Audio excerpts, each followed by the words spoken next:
It was a calm autumn night in one of the most expensive neighborhoods on Long Island. Inside a mansion on Middle Lane, millionaire Ted Ammon was at home. The alarm was turned off, the house seemed quiet, and nothing looked out of place. But by the next day, everything had changed. What was found inside that bedroom would shock the Hamptons and reveal a story filled with jealousy, money, and betrayal. This wasn't just bad luck. It was something much closer to Ted than anyone wanted to believe.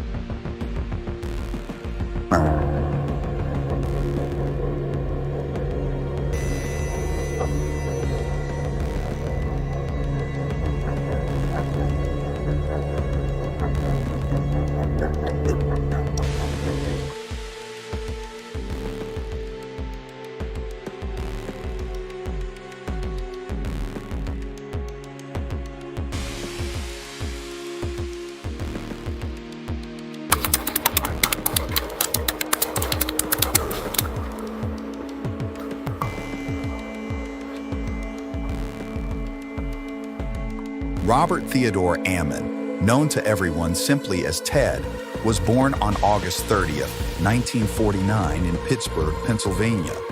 His father, Robert Ammon, worked as a pension coordinator at Shenango Furnace Company on Neville Island, while his mother, Betty Lee Morris, devoted herself to the home. Betty was known for her sharp mind and high standards, and she pushed her children to look beyond the basics, encouraging them to challenge themselves and dream bigger than what was expected. Ted grew up alongside his older sister, Sandy. She was both his first companion and his first competitor. When Sandy sat at the piano, practicing diligently, Ted often surprised everyone by reproducing the melodies almost effortlessly after hearing them only once. From the start, his natural ability stood out. Whether it was academics, sports, or hobbies, Ted excelled. The Ammons created a nurturing household, one that rewarded achievement and cultivated Ted's boundless curiosity. His early years unfolded between the calm of New Jersey's shore towns and family visits to Iowa. Life in the 1950s suburban landscape was steady, but Ted always seemed destined for something greater. In his teenage years, the family relocated to Aurora, New York, after his father accepted a new position. At his new school, Ted quickly adapted. He was charismatic, popular, and well-liked.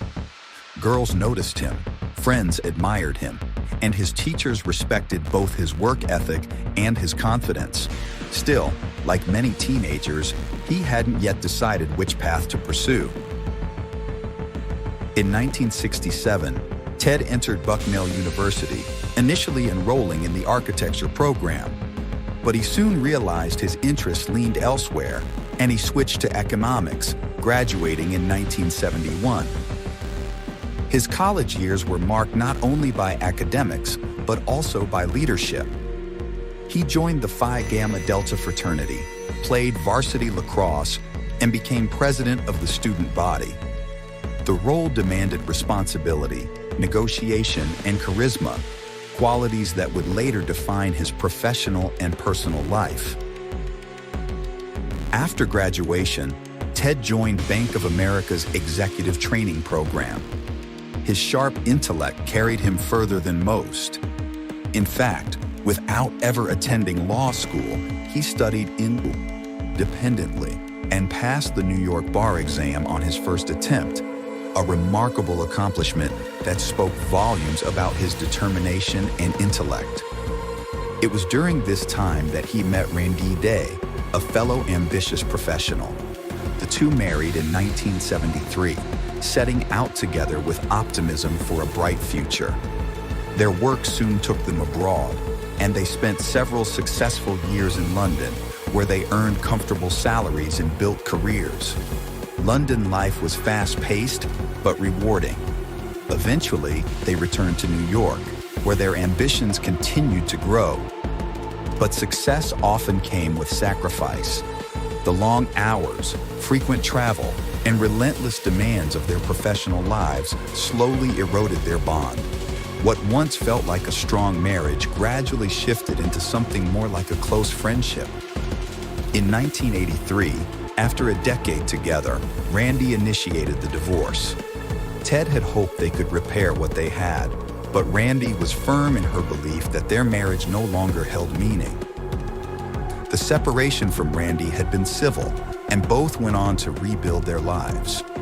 For Ted Ammon, that meant doubling down on his career. He was already ambitious, but now he became unstoppable. After leaving law, he shifted his focus toward the fast-paced world of investment banking. In 1984, Ted joined Kohlberg, Kravis, Roberts & Company, better known as KKR. At the time, KKR was transforming into one of the most powerful private equity firms of the decade, and Ted's talent fit perfectly within its high-pressure environment. He earned a reputation quickly, admired for his sharp intellect and his rapid-fire approach to deal-making. Among the monumental transactions he worked on was the $31 billion leveraged buyout of RJR Nabisco, a corporate battle that would later be immortalized in the best-selling book Barbarians at the Gate. Ted's ability to dissect complex financial structures and think several steps ahead of everyone else secured his place among the titans of Wall Street. His years at KKR brought not only prestige, but also immense personal wealth. Yet Ted was never content to stay in someone else's shadow. After leaving the firm, he channeled his expertise into launching ventures of his own. These included Big Flower Press, a successful printing company, and Chancery Lane Capital, a boutique private equity firm. Both projects allowed Ted to continue chasing his passion for investments and strategy, this time outside the constant glare that came with KKR's high-profile deals. It was during this period of professional triumph that Ted's personal life took an unexpected turn. In 1984, while searching for an apartment, he scheduled a viewing but missed the appointment due to work demands. The next day, he called to apologize to the real estate agent, and another meeting was arranged. That rescheduled appointment would change everything, because it was there that Ted first met Generosa. She was younger, intelligent, and immediately captured his attention. They went out for coffee after the viewing, and their connection was instant. Within a month, they had moved in together. Generosa threw herself into decorating their apartment, showcasing her natural artistic flair. But their relationship soon faced a crossroads. Generosa longed for marriage, while Ted, still fresh from his divorce, wasn't ready to commit. After a year, she gave him an ultimatum: marry her or walk away. Ted refused, and the two parted. Generosa's disappointment ran deep. She even called Ted's family to share her frustration, but fate intervened. A month later, they crossed paths again, this time at an art museum. Generosa was with another man, and the sight unsettled Ted. He realized he couldn't let her go. Shortly after, he proposed. They married in 1986, beginning a union that would eventually become both glamorous and turbulent. Generosa's background was complex.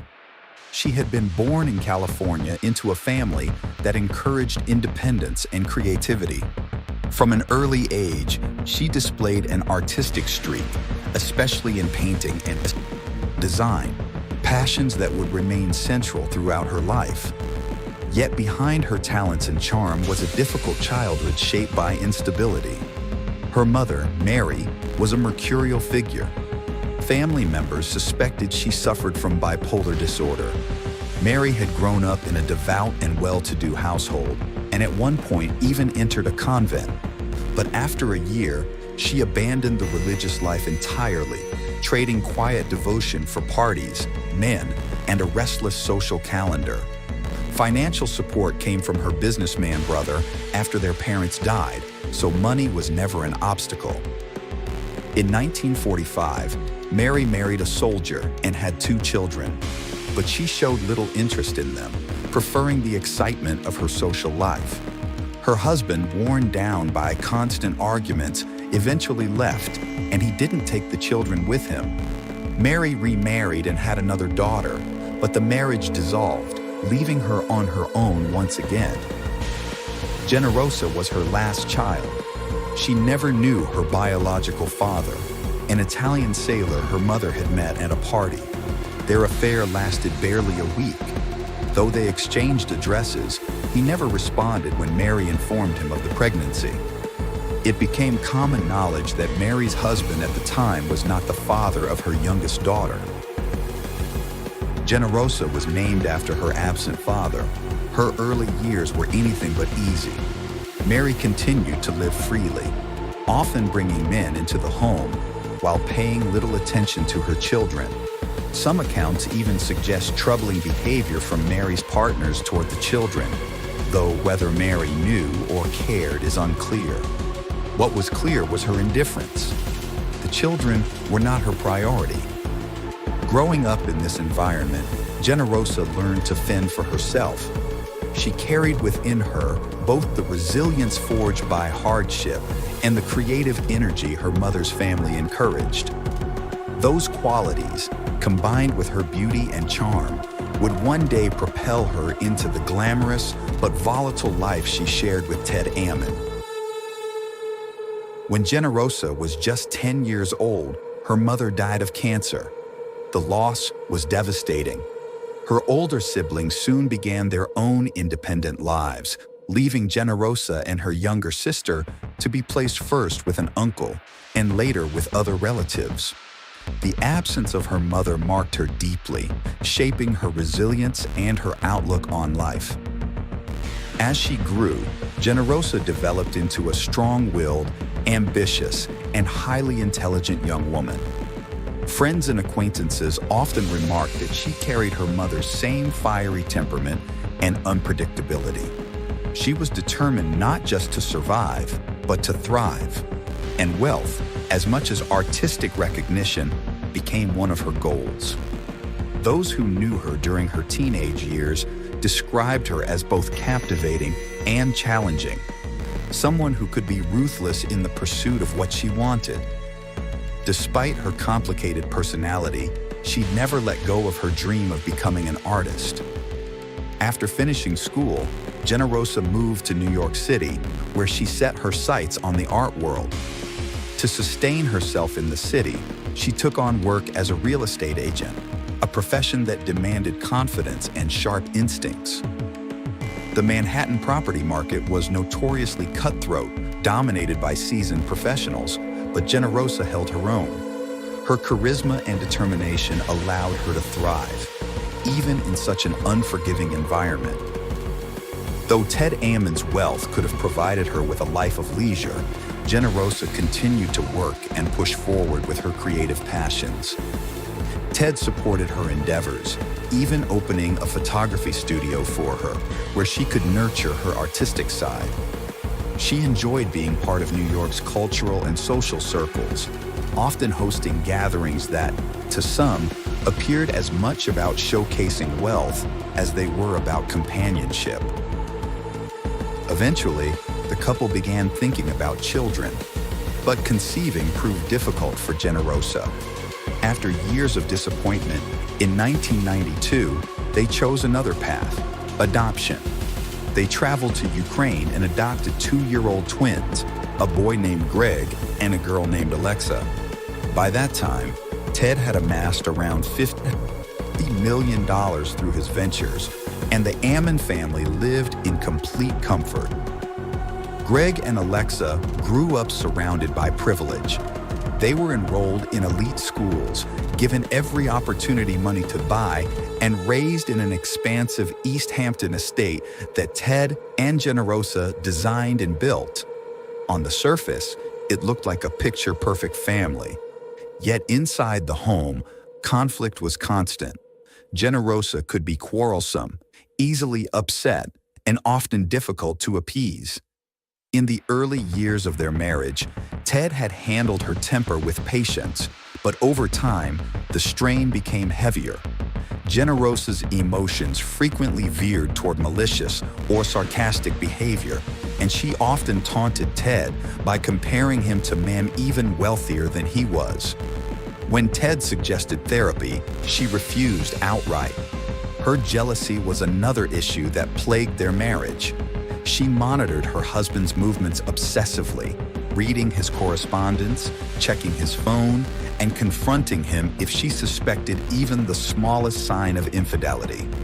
If Ted showed interest in other women, or if she believed he did, her reactions were explosive, marked by anger and emotional outbursts.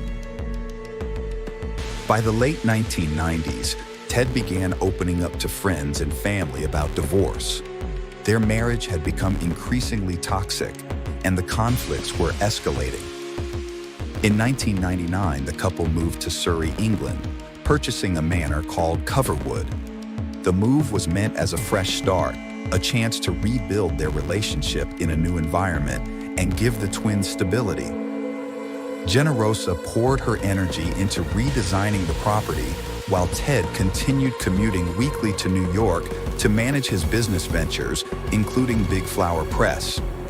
But the physical distance mirrored their emotional one. Ted spent only weekends in England, while Generosa grew more suspicious and increasingly paranoid.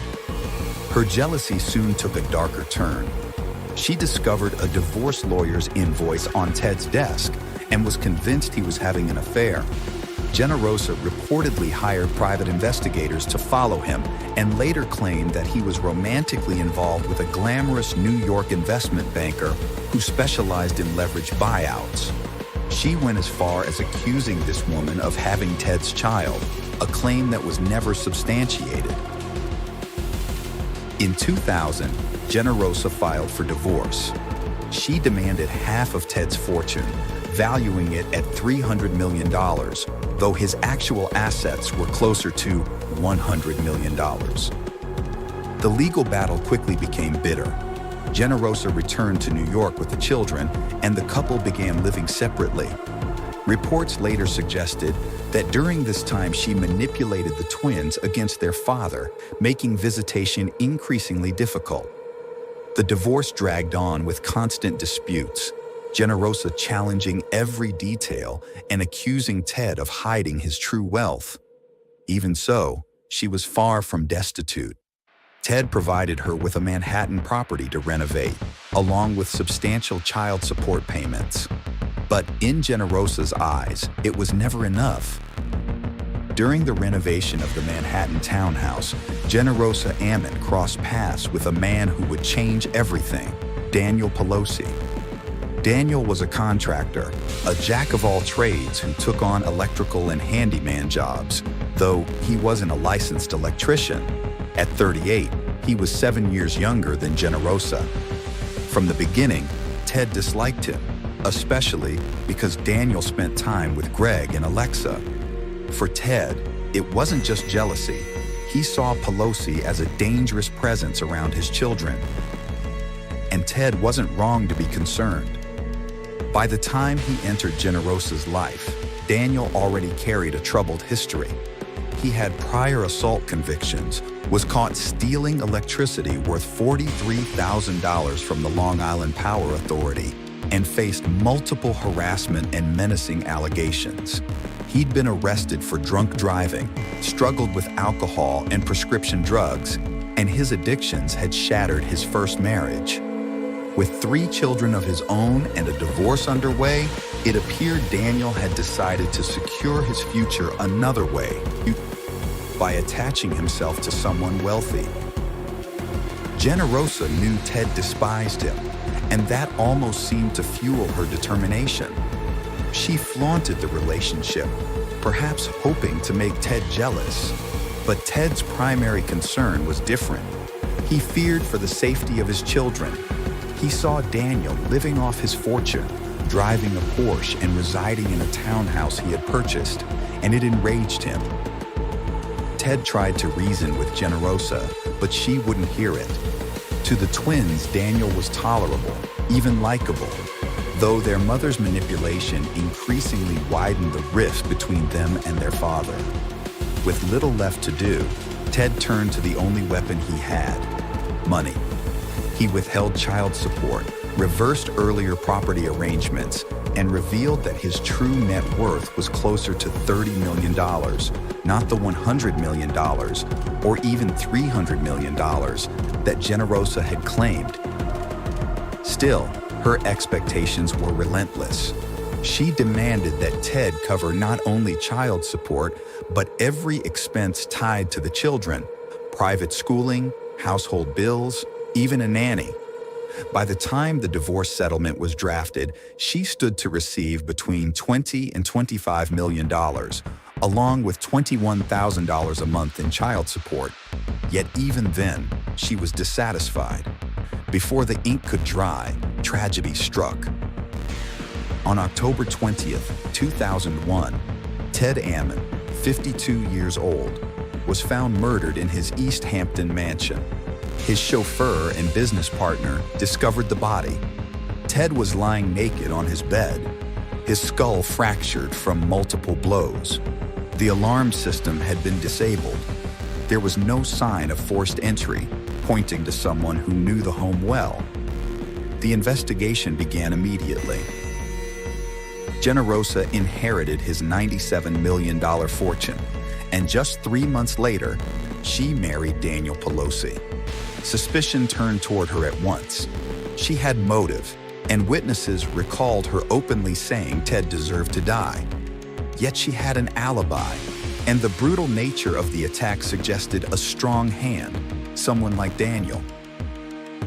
Soon, testimony began piling up. Construction workers claimed Generosa had offered $50,000 to have Ted beaten. Christopher Perino, an acquaintance of Daniel, testified that on the night of the murder, he drove with Pelosi to Ted's home. Daniel told him to wait in the car while he went inside. When he returned, Perino said, Daniel was covered in blood and muttered, "I think he's dead."